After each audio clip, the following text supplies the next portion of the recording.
Hello, welcome back to my how to mould thermoform plastics to make sheaths.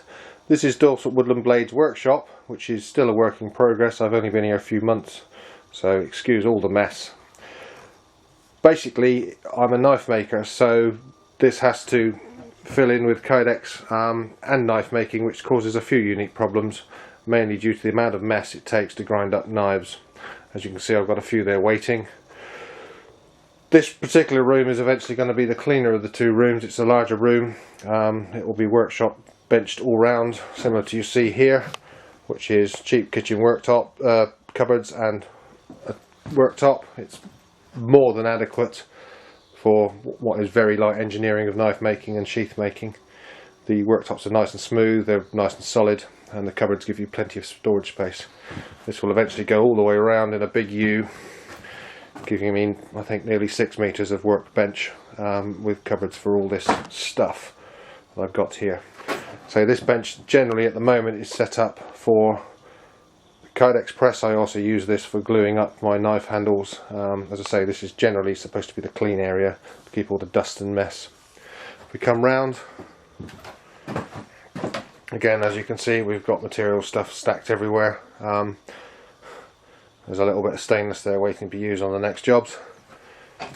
This is the second room, which is a bit more complete. It just needs a door to keep the dust out. It's a bit smaller. This is where all the general grinding, and we have a alley grinder, a couple of drill presses, an area of workbench that will be a large polishing machine, which is a very dirty machine again, profile grinder, and a little cheap bandsaw.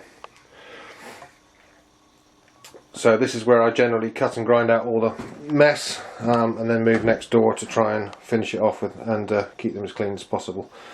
I've actually given it a damn good scrub back and a hoover at the moment to doing Kydex. As you can see, we have a week's worth of grinding dust and metal on the floor, and there's the next week or so's work to do when I get round to it eventually. So Kydex, I've cleaned back. I've got out a few of the basic tools. We're going to run through the tools fairly quickly just to show you what they are and what I use. I might explain a few alternatives. I'm basically set up for production, so I've tried to simplify things as much as possible but also make them quick and easy. I'll try for alternatives that are either cheap or free, or you don't need to bother about because you're not making hundreds of sheaths. So we've got a couple of pieces of Kydex. The first thing we need to do is to mark out and cut our Kydex. You see here we have a cutting board. I've got a basic ruler, nice metal one. I also use a vernier because I have one here for metalwork and I find it quite easy to use. It's a scribing one, so I can also mark parallel lines quite quickly. A simple cutting knife I've made myself. It's just a basic Kydex style out of O1. It's my workshop basic knife and gets abused and used as a screwdriver and pry bar and everything. Just gets reground. And I've got a couple of aluminium extrusions for longer straight edges if required. So two methods of cutting or making your piece of Kydex from the sheet you get. You can either scribe a straight line and cut partially away through with a knife along a straight edge, and then you snap it. Or also we can use the bandsaw. This is a particularly cheap, old, horrible little one. Doesn't particularly cut a very straight line, and it does give a more of a burr.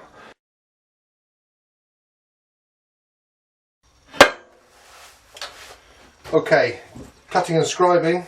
I want to make some simple rectangles for my bush keys, which are in here. They have a simple Kydex handle on them. Now I already know that I want a piece 2 1/4 inches wide by 2 1/2 inches long, and I wish to make 20 of them in black and orange. So I set my vernier to the 2 1/4.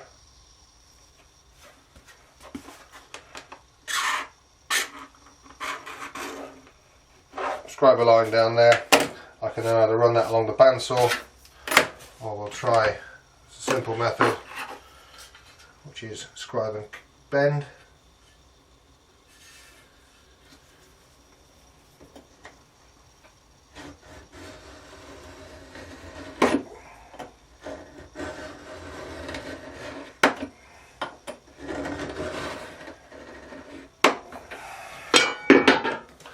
So we've got a scribed line on there. If you can't see it, if you rub your finger, some of the dirt will come into it. And you can see I like to transfer the cut around, and then we can simply bend it and snap it off. This gives you a nice, clean, very straight line as long as, along the edge exactly where you've done it. As I say, with my bandsaw, that's a bit more difficult to get a perfectly straight line. It gives a fairly sharp edge on here as a burr. I'll show you the bandsaw in a minute. As you can see on my bench here, I do a lot of these. I've pre-marked out my 2.5 inch piece, so I know I can get 1, 2, 3, 4 out of this. So I can add a little bit extra, and again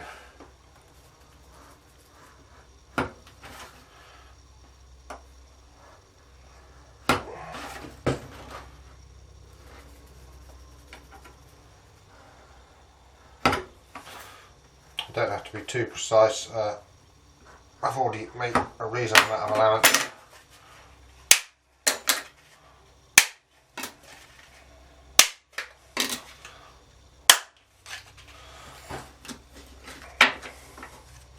Right, so there's the first 4. I can carry on with the rest. 2.25 inches.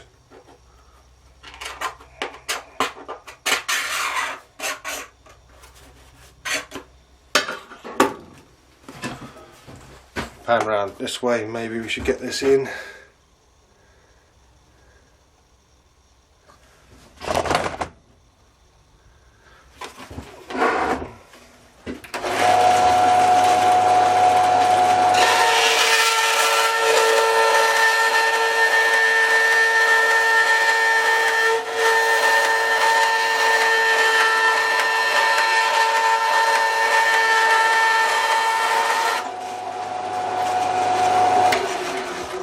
As you can see, nice wavy line. My bandsaw's not the best in the world, but it doesn't matter for this job. We're not wasting a massive amount doing that. So we'll mark it up again.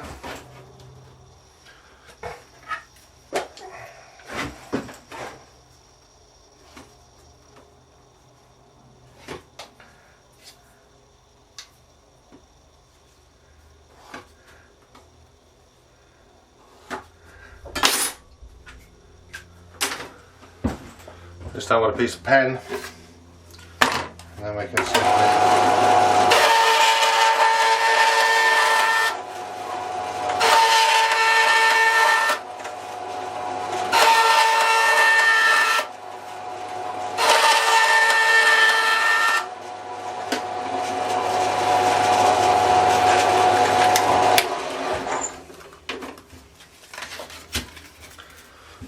swing back around again. So there's another 4 pieces, definitely not as neat and tidy square as these ones. If you can see, it throws up a fairy burr which you need to get rid of because it's just annoying. The easiest way I find to do this is to take your knife and just pull it back across.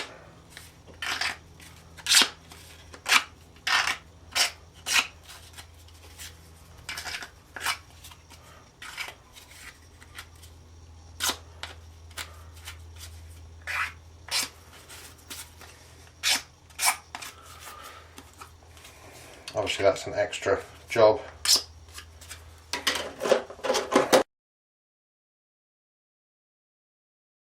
Okay, this is my moulding area.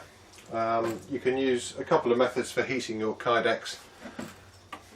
Fairly simple one most people may have. This is a standard hot air paint stripper gun. This is a 2 kilowatt. It has a temperature control, a couple of nozzles, on and off. This is suitable for doing pretty much any Kydex if you can do it. It does mean that you need to get some practice in warming the Kydex up evenly over the surface and turning it backwards and forwards if you're moulding a whole item. I use this mainly for doing small items where I just need to put a simple bend. I only need to heat up a small part of the Kydex. And also, once a sheath is made, you sometimes need to correct a moulded sheath or alter it slightly to make the fit work correctly. And one of these is what I use for doing that, so I can heat up a small specific area easily. Most of the Kydex heating, and the best thing to use for heating Kydex is something like this. It's called a toaster oven. This one I got from Argos, I think. They're between 20 and 80 pounds. Temperature control, which I set between 150 and 175. It's got two elements, one heats from the top, one heats from the bottom. I have both elements on at the same time. It has a timer switch, so it only runs. I can set it for whatever I want. I generally set it for a little bit longer than I want to work, and it makes a nice ding when it turns itself off. You can always reset it again. I wouldn't just turn it on and just leave it. It's a good safety feature. You don't want to have Kydex overheat. It won't set fire. It's full of fire depressants, but most fire depressants give off nasty noxious fumes when they kick in. I have a wire tray in here. A lot of people use the metal tray. I haven't used that. I haven't had any problems particularly. I might try it. But this gives a nice even heat from a piece of Kydex. You can also fit a reasonable sized Kydex in here. I've even done some Kydex sheets for these large cookeries. You can just about get a double piece in this oven. You can use your home oven. I wouldn't personally recommend it. As I say, if you overheat the Kydex for any reason, it doesn't take long before you will fill the entire workshop with extremely thick black noxious fumes. They're very acrid and they're not something nice to happen. I've had it happen once. Luckily it was in my garage. I got distracted by a phone call, and when I came back the entire place was black and it stank for weeks. Okay, do not do this in your kitchen unless you want the missus chasing you around with the chopping knife. So, simple heating. The other thing I've just started using is one of these. This is an infrared thermometer. Basically, you point it at whatever you want. You can see the red dot on there maybe. And it gives you a temperature based on what that is, as you can probably see. He says it's about 8 degrees on the walls of the workshop. Heat, because this is the thermal process, is absolutely vital to getting Kydex right. Okay, and it's the heat of everything, not just the heat of your oven that you heat it up to. It's the heat of the workshop. It's the heat of the presses and the moulds that you use. Ideally, you don't want to be doing this in cold temperatures because everything, including the air, is cold. And as soon as you take the Kydex out of the oven, it will immediately start sucking the heat out of the Kydex, and you will lose the plasticity that you need to mould it. The same goes for the moulds and the knives or anything that you're moulding around. Okay, if you wrap a hot piece of Kydex around a cold knife blade, that's a big one, it will suck the heat straight out of the Kydex and it won't conform properly. So it's a good idea to get used to being accurate with the temperatures. At the moment it's February and it's fairly cold. It's not the best time to be moulding Kydex, although it's warmed up from last week. Unfortunately, I'm not in a heated workshop at the moment, and there's barely any insulation in here, so I don't mould in here. Definitely when it's frosty, and even now it's marginal for larger sheets. Another important item. These are contact gloves. As I say, we're heating this stuff up to about 350 Fahrenheit, which is the top of the range, 175 odd degrees, and you're going to be picking it up. You can pick it up with your hands. Mine are reasonably insensitive and I can handle it, but I can't hold it for long. So these are thin gloves. They're from Showa. Okay. These are assembly grade 370, so I hate wearing gloves, but these have got a nice grip on them. They give you a good feel if they're well fitting. They're not too thick.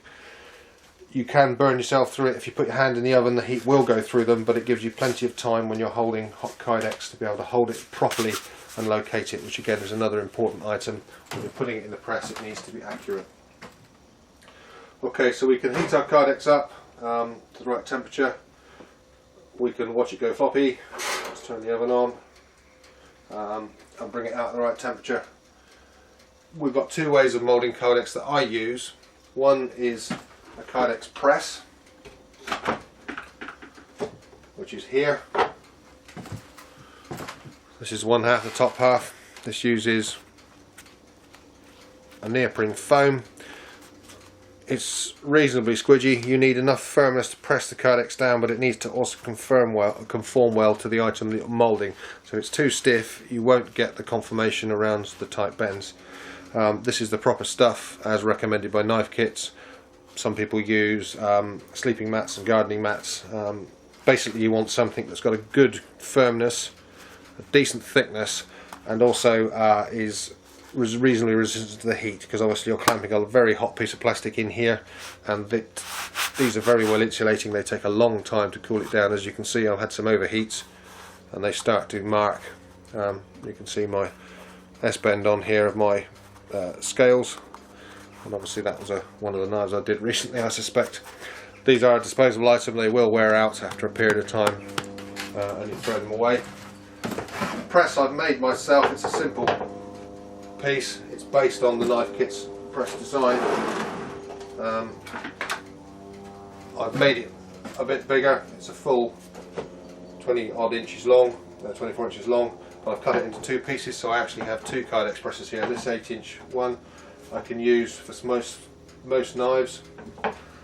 I've got the double one here which I can use for the bigger knives, and for really big knives I can use both together. The plan eventually will be to cut this in half, so I have three individual ones, which means I can rotate the Kydex sheath faster. This is only applicable if you want to make a lot of Kydex sheaths very quickly. Okay, if you're just making one-offs, make a Kydex press to the size that you want, add a little bit to make it fractionally bigger, because you'll always want something a bit bigger. This is the design that they use in knife kits. It doesn't have a hinge at the back. What you want with a Kydex press is to actually push down square. A hinged action squashes and presses the bottom first and harder, and may not press the front quite as well. You can remove some of that problem by putting the hinges a bit further away. This one, however, there's a bit of play upwards so that it squares up.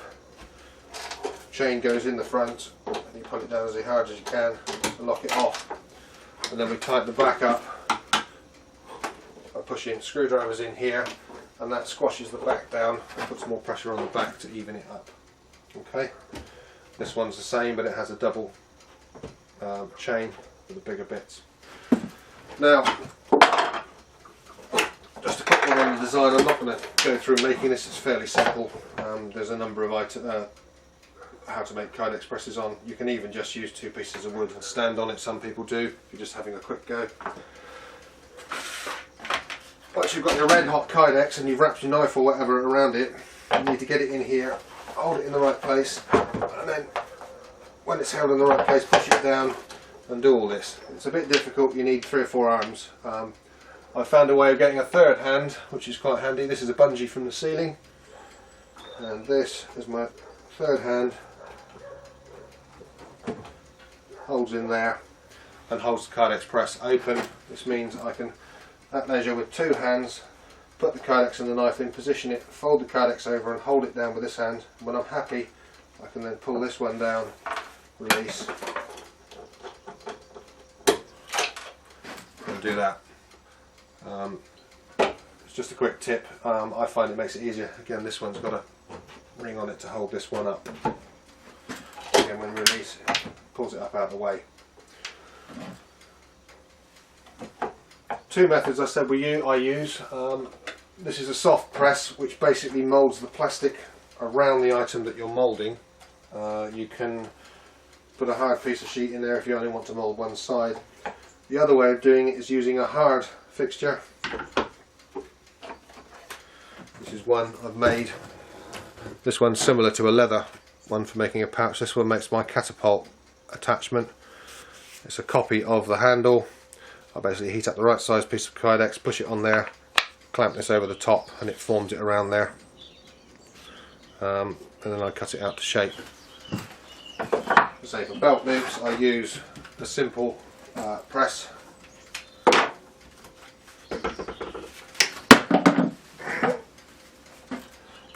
Basically, this is an easy one for using the hot air gun. You can heat it up, mould it round. I have either This one is for doing the bush keys. This is a piece of 4mm metal that forms the hole in the middle. Just bends it round and then I can clamp it up nice and tight. Again, these metal bits and wood bits need to be warm because otherwise they'll suck the heat out of the Kydex, so I generally keep them warm on the top of the oven. This is the same thing, however, again for production, this is 3 of these in a row, so I can rotate around 3 items quickly.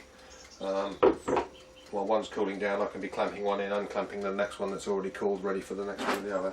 It can get a bit hectic, but once you get into a rhythm, it's quite easy.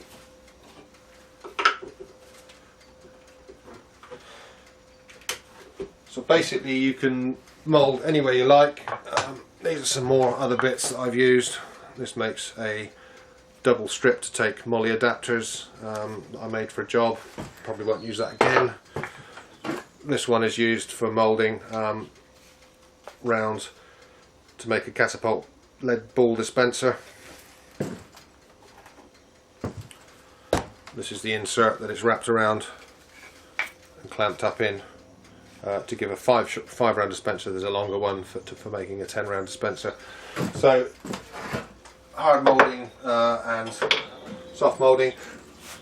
The other way you could do this is to use a vacuum forming process where you heat the sheet up and then suck it down over a mould. I don't do that. It needs more machinery to do it. Not particularly difficult to build, but it's also quite wasteful on the material you use, and for most of my jobs it's not particularly suitable.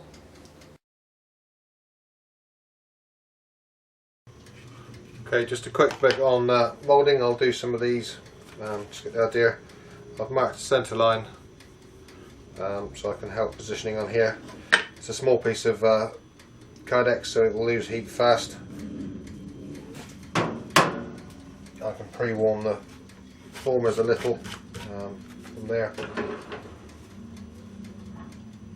Put one in the oven. Again, the gloves protect you, but you don't have to hold your hand in the oven long before the heat will go through them. Okay, it's just a contact thing while you're handling the Kydex.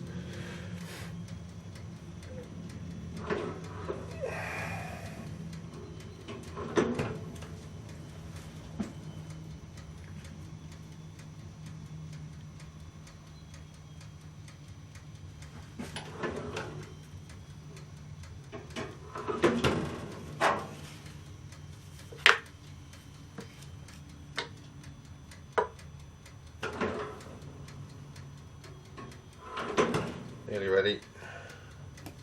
Put the next one in as we're making these. Okay.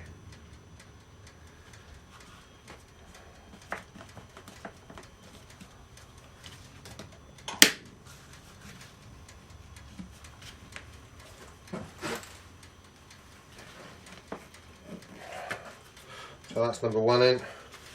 Warm that up. Ready for the next one.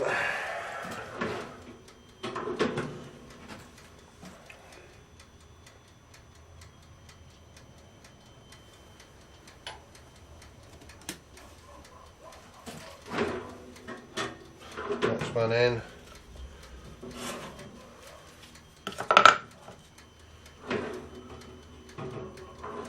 Nearly ready.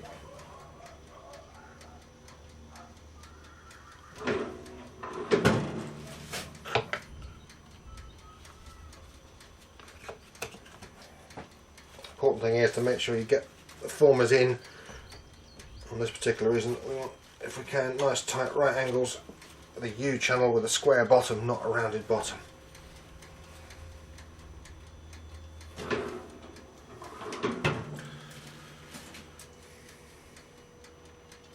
At this point we can put the next one in, so we should be able to finish the first one. Round it off.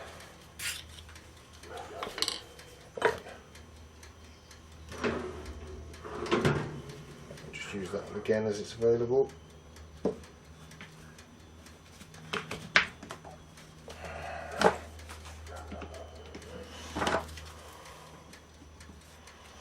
Clamp them up.